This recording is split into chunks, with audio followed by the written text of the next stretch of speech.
রোজা রেখে যে ব্যক্তি মিথ্যা কথা, মিথ্যা কাজ মানে পাপ কাজ, অন্যায় কাজ ছাড়তে পারলো না, তার না খেয়ে থাকা, না পান করে থাকাতে আল্লাহর কিছু যায় আসে না। তার ওই রোজার আল্লাহর কোনো প্রয়োজন নাই। এটা জাস্ট উপোস, এটা জাস্ট অনাহার, জাস্ট আমি পানি খাইনি, আমি খাবার দাবার গ্রহণ করিনি, দ্যাটস ইট, এতটুকুই। এটা আল্লাহর কিছু যায় আসে না। এটার কোনো সিগনিফিকেন্স আল্লাহ তাআলার কাছে নাই যে রোজাও রাখলো আবার মিথ্যাও বলে, রোজাও রাখলো আবার গীবত করতেছে, রোজাও রাখে অন্যের জন্য অকল্যাণ কামনা করে, রোজাও রাখে খারাপ কাজ করতেছে, নিষিদ্ধ কাজগুলো করতেছে।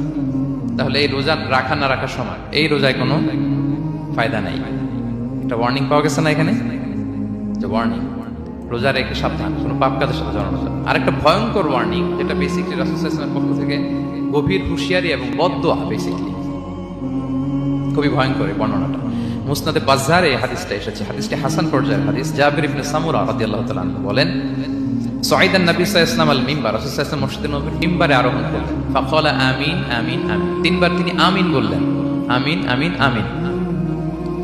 ফালাম্মা নাযালা সুইলা আন যালিক, যখন নেমে আসলেন জিজ্ঞেস করা হলো, রাসূল সাল্লাল্লাহু আলাইহি ওয়াসাল্লাম আপনি আমিন আমিন আমিন বললেন, এমন তো করতে দেখি না কখনো, কেন বললেন? ফাকালা, রাসূল সাল্লাল্লাহু আলাইহি ওয়াসাল্লাম বললেন, আতানি জিবরিল, জিবরাইল একটু আগে আমার কাছে এসেছে। ওয়াকাল, এবং বলেছে, রহিমা আনফুমরিইন আদরাকা রমাদানা ফালাম ইউগফার লাহ, ওই ব্যক্তির ধ্বংস হোক যে রমাদান পেল কিন্তু নিজের জীবনের গুনাহ ক্ষমা করাতে পারল না।